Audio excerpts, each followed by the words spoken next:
Olá, paz e bem. Estamos aqui com mais um podcast. Agora a gente está recebendo a tia Adriane, ela que é pregadora, missionária e também coordena a Companhia de Artes Cristo Alegria, que está presente, está servindo no Cristo Alegria daqui desse ano. Tia, eu queria que a senhora se apresentasse, eu queria que a senhora contasse como foi o pontapé do seu caminho cristão, já que a senhora tem uma longa estrada. Eu queria que a senhora contasse qual foi, assim, o que suscitou no seu coração para a senhora começar a viver a santidade de maneira decidida. Paz e bem, boa tarde. Eu me chamo Adriane, sou mãe, casada, cristã, missionária e o pontapé principal, eu acho que se deu no momento que eu de fato conheci na Virgem Maria o caminho que eu tinha que fazer. Então, ela que sempre foi o meu ponto de partida e o caminho que eu deveria seguir. E essa decisão de tomar essa decisão decidida se deu ao fato do sim da Virgem Maria, que me impulsiona a cada dia, a cada hora e a cada momento. A senhora falou da Virgem Maria e aqui eu lembrando que a senhora é consagrada Sim. a Nossa Senhora. Nos conte um pouco da vida consagrada, porque muitas pessoas não entendem o que é. Ah, eu uso uma cadeia, mas o que seria a vida consagrada?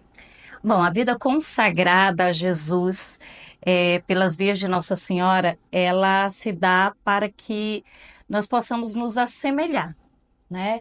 Nos moldar, tentar o máximo possível aos moldes da Virgem Maria. E eu sempre digo que não é uma cadeia, não é o véu, né? Mas sim é sobre nós e Deus. Isso sim nos torna um consagrado fiel a exemplo da Virgem Maria. É esse dar tudo, né? É o tudo pelo tudo, como dizia São João da Cruz. E a Virgem Maria, ela é esse modelo que nos inspira. Então, essa consagração, ela se dá ao fato de que já não sou eu, mas é Cristo que vive em mim. Então, tudo que eu vou fazer, eu preciso justamente colocar na balança se de fato isso reflete a Deus ou não. Essa consagração da Virgem Maria é isso, porque aonde Maria está, Jesus está. E o consagrado, ele tem que ser como a Virgem Maria, gerar Jesus. Agora vamos falar um pouquinho do projeto que a senhora tem aqui, né? No Cristo Alegria, que é a Companhia de Artes. Eu queria saber como foi o convite, como foi a sua reação ao ser chamada para coordenar esse projeto, que é de evangelizar por meio da arte, né? Então, eu acho que se deu pelo fato de um desafio muito grande que Deus colocou na minha frente. As pessoas que me conhecem sabem que eu gosto muito da parte oracional. Uhum. Então, em minha caminhada, mesmo tendo a convivência com muitos jovens, se tinha uma parte que eu nunca me imaginei dizendo um sim, seria para conduzir animação e teatro, porque eu sempre fui muito limitada a algumas coisas, né? E eu digo que o convite ele veio como um desafio de Deus, é sair da zona de conforto, né? Como diz, é da zona de conforto que quando você sai, você se configura aos santos. E a proposta da Companhia de Artes foi realmente um mergulho profundo em uma mudança radical de pensamento, de atitude e que me levou a uma decisão determinada. Eu sempre digo isso. Hoje, a comunidade que eu amo, que eu acompanho, de fato, ela se deu a partir do momento em que eu mergulhei junto com a Companhia de Arte, com a alegria desses jovens que trazem ali o motivo, né? Então eu jamais me imaginei, mas foi desafiador e hoje o trabalho ele é tido assim, não é sobre teatro, Sim. né? Não é sobre isso, é sobre evangelizar através da arte. E a proposta é que cada uma daqueles jovens que fazem parte da companhia de arte, eles primeiramente façam um mergulho dentro daquilo que é proposto para eles, para depois levar ao público. Então, assim, primeiro nós precisamos nos encher e aí se deixar jorrar. Esse é o projeto. E aí, a gente falando aqui dos jovens, esse ano o padroeiro do Cristo Alegria é o Beato Carla Cruz, né? Que é um amigo do céu, seu, inclusive. Sim. Eu queria saber como tem sido passar a mensagem de Carlo, da santidade que Carlo viveu, através dos jovens que também contam com a intercessão dele e muito, muito, muito na vida, né? Clara, assim, falar da vida do Carlo foi para nós abrir o abrir das águas do mar. Essa é a grande verdade, porque é como o Padre Fábio disse para nós, né? O Carlo, ele foi apenas um bom cristão católico, que fez o que deveria fazer e fez sem medo.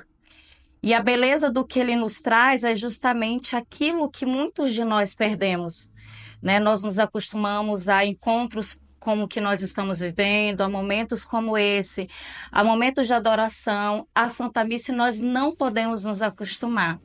A gente precisa sempre querer mais, é como ele dizia, né? Ele não conseguia mesmo entender o porquê que as pessoas não sentiam vontade de receber Jesus.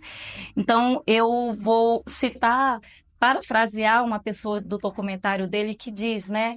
O que ele de fato enxerga na Eucaristia que eu não consigo enxergar, né? E ter a coragem de falar para Deus isso, né? O que a gente sempre trabalhou na Companhia de Artes foi isso, né? Senhor, o que tu fez em Carlo, o que tu está demorando para fazer em mim. Então, assim, ele nos colocou mesmo em uma decisão de que ou santos ou nada, ou é céu ou nada. Esse foi, assim, um grande mergulho e para nós, enquanto companhia de arte, foi um divisor de águas, foi o abrir dos mares. Ou seja, tem uma decisão a ser tomada. E ele deixa esse recado, né? Nós nascemos realmente predestinados a morrer, mas enquanto nós estamos aqui, nós precisamos anunciar Jesus, principalmente naquilo que as pessoas têm dúvida. E Jesus está vivo na Igreja Católica, no meio de nós. A senhora falando, né, que Carlo foi somente um bom cristão. E a gente fala disso principalmente pelo cotidiano, que ele viveu o cotidiano como nós jovens, a gente procura, busca Deus nas pequenas coisas, nas pequenas vias. E aí eu aqui lembrando de uma frase que a senhora me falou uma vez, que é o ser louco por Jesus, né? E eu queria que a senhora falasse o que é ser louco por Jesus. É não ter medo, né, de anunciar. Eu falo um pouco disso porque a minha vida inteira eu tive um caminho na Igreja Católica.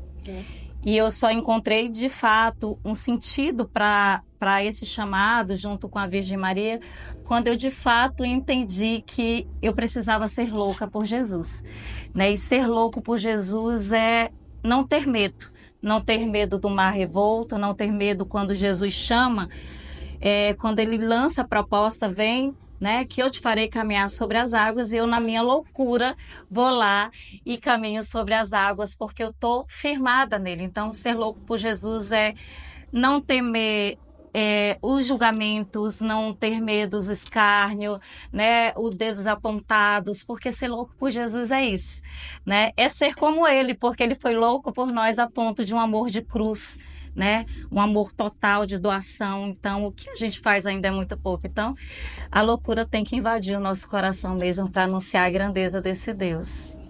E aí a senhora falando sobre não importa o escárnio, não importa o sofrimento, o sacrifício que a gente tem que passar, a gente entra na frase de Santa Teresa d'Ávila, Sim. que ela dizia que não importa o que tem que se passar, quando você tem uma decisão, a gente tem que seguir até alcançar o propósito dela.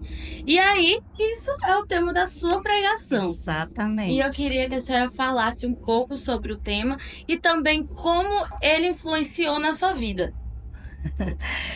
Santa Teresa d'Ávila, ela é uma amiga secreta da tia Adriane, né?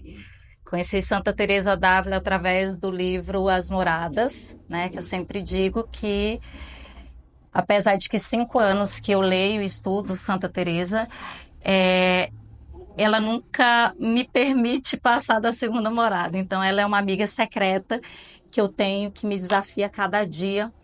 E essa mensagem de hoje, eu falo que toda mensagem a um missionário que é dado, ele deve primeiramente chegar em mim. E a grande mensagem de Santa Teresa d'Ávila que eu tiro para mim são duas frases muito fortes dela que está no livro Caminho, né, em que ela fala que é justo, né, que muito custe aquilo que muito vale. E para mim vale o céu, né? O céu para os meus, o céu para mim, o céu para os que eu amo. Então, é justo que muito custe a minha vida, custe a minha entrega, e não importa o que vier. Eu sempre falo que tudo que a gente passa, talvez talvez não, é um trampolim, como Santa Teresa diz, né? Quando o diabo ele vem e ele encontra uma alma decidida, porque ela fala, o demônio tem medo das almas decididas, porque ele sabe que quando ele investe sobre uma alma decidida, ao invés de causar prejuízo para ela, pelo contrário, ele a promove mais para Deus, e ninguém segura uma alma decidida. E essa é a grande mensagem, se decidir por Jesus de fato. E aí eu me ousei novamente e eu falo que foi um presente do céu, um cuidado de Deus, né, para mim, para minha vida, querer passar dessa segunda morada, né? Ter essa decisão determinada mesmo diante das dificuldades. A tia agora, para finalizar, já que a gente entrou no tema da pregação, agora a gente vai fazer assim para finalizar um bate e volta, uma brincadeira. Tá bom. E aí a senhora vai ter que pensar rápido. Oi. Eu pergunto se ela responde com a primeira coisa que vier na sua cabeça. Certo. Tá, posso começar? Viver a santidade é Imitar a Virgem Maria. arte em uma palavra. Alegria. Uma música. Determinada decisão. Um livro. A História de uma Alma de Santa Teresinha do Menino Jesus. Uma comunidade. Colo de Deus. Carla Acude em uma palavra. Amor.